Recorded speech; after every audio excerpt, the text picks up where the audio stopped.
In today's video, we're going to be continuing on with a story from a couple of days ago, where I talked about possibly the real reason for the conflict right now between Russia and Ukraine. And of course, it's pulling in all of the Western powers as we knew it would. We're going to be talking about some of the sanctions today, why these sanctions are really not going to do a lot, and why Russia actually has the strongest position here. So a couple of important facts then that we need to start off with. Russia actually produces more than 10 million barrels of oil per day. I'll tell you why that's important in a moment. They also produce 60,000 cubic feet of natural gas per day. But on top of this, as I talked about a couple of days ago, Russia actually dumped a load of US treasuries and instead they bought a lot of gold. So their holdings are now 2,300 tons of gold. So one thing I don't think a lot of people have connected the dots on yet is that as oil keeps going up in price, so as it maybe hits $100 per barrel, potentially it could get there, this will create a new inflationary crisis, a new spiral, because what is the start and end of all inflation? It starts with energy, it ends with energy. So the energy input affects everything across the whole economy. So this is why I'm finding some of these sanctions somewhat baffling, actually. Because putting all these sanctions, in fact, I'll talk about the sanctions in a moment, but as oil is going up in price, you're going to see more inflation.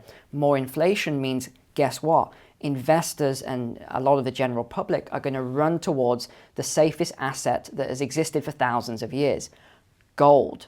So actually, these sanctions and what's happening at the moment could actually help Russia to become even more powerful financially. So let's actually have a look then at some of these sanctions. I've just been going through the paperwork today. One other thing that I found interesting was that Germany has halted the Nord Stream 2 pipeline. Yeah, that's a great idea. So what they've said is they don't want to be reliant upon Russia for their energy. But let me just put this into context here. That is like saying, so imagine that you live rurally and you get your food from one main farmer, for example. He can provide you the best food, or she. It's the cheapest. It's just next door. It's fairly quick to get that food to you. There's other farms around, and of course I'm talking about natural gas here. This is the example I'm giving you. So there's other places around, but that farmer is probably the best place to give you that food. Now let's say that farmer does something to another farmer and that's not right. You know, you think morally that's not correct. I'm not saying it, but I'm just saying maybe you think that it's morally not correct to do that. So you then say, that's it, I'm not going to be continuing my trade efforts with you, Mr. or Mrs. Farmer, because of what you did there. Instead, I'm going to go off and I'm going to get my food elsewhere. Now let's put this into context. By Germany doing that, we've already seen where inflation is coming from. It's coming from energy. So how is this going to help inflation? How is this going to help their economy by cancelling the pipeline? It doesn't really make much sense to me, but there we go. Okay, so let's look at these sanctions now then. So we'll start with the United States. In what he called the first tranche of sanctions, President Joe Biden signed the executive order on Monday that stipulated any institution in Russia's financial services sector is a target for further sanctions. More than 80% of Russia's daily foreign exchange transactions and half its trade are conducted in US dollars. Now, if you haven't watched my video from a couple of days ago, I would highly recommend you watch it at the end so that you'll understand why I'm smiling here.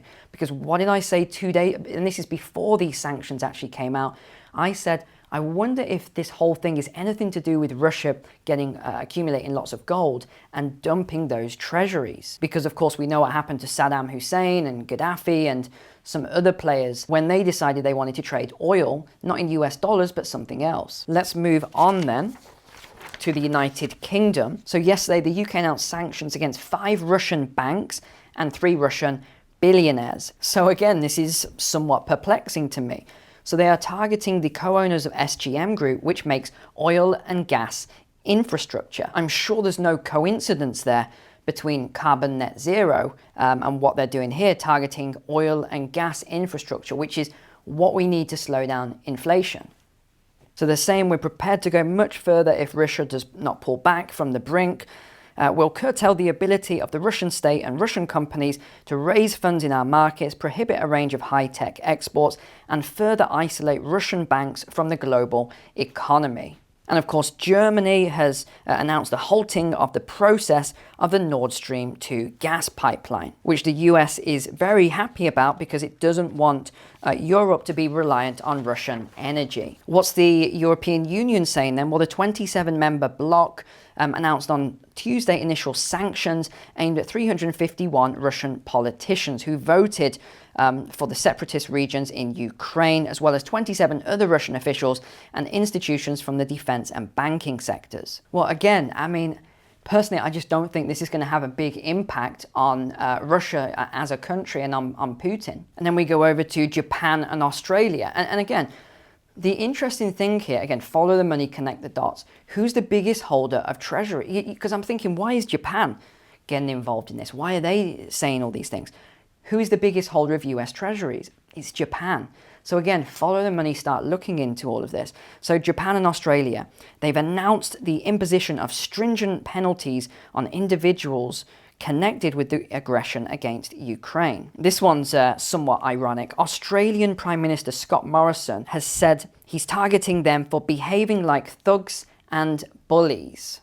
And then let's look at Japan. So Japan's sanction, I mean, I don't even know what the point of that statement was. I mean, is it just a severe reprimand then by the Australian PM?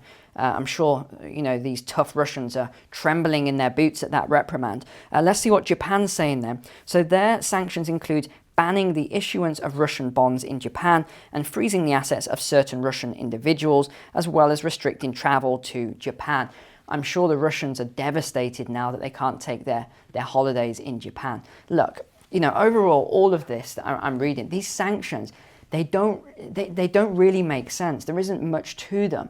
I don't understand how this is supposed to somehow stop Putin from doing, you know, whatever you agree with, you know, what he's doing or not. I just don't see these sanctions as serious. And I think he's probably thinking the same thing. It's like some of these sanctions are a bit of a joke, really. So overall, I'm going to keep following this story for you, updating you when I think there's something important and relevant coming out. But, you know, I'll leave the geopolitical stuff to another channel. I'm really just commenting on the financial stuff, keeping you updated on that, giving you my opinion on what I think is actually happening here. But that's it for today. I'll see you again tomorrow. I'll take you for a nice walk with me, a walk and talk video again. Not sure what we're going to talk about yet, but we'll see you with that tomorrow. We should have a video pretty much every day this week. And then I'm going to slow down a little bit next week, because it is pretty exhausting making a video every single day. You know, even a 10-minute video can take up to 7 or 8 hours, plus the editing and research and everything else. So that is it for today. Thanks for watching. Take care. God bless you and your families, and I'll see you next time.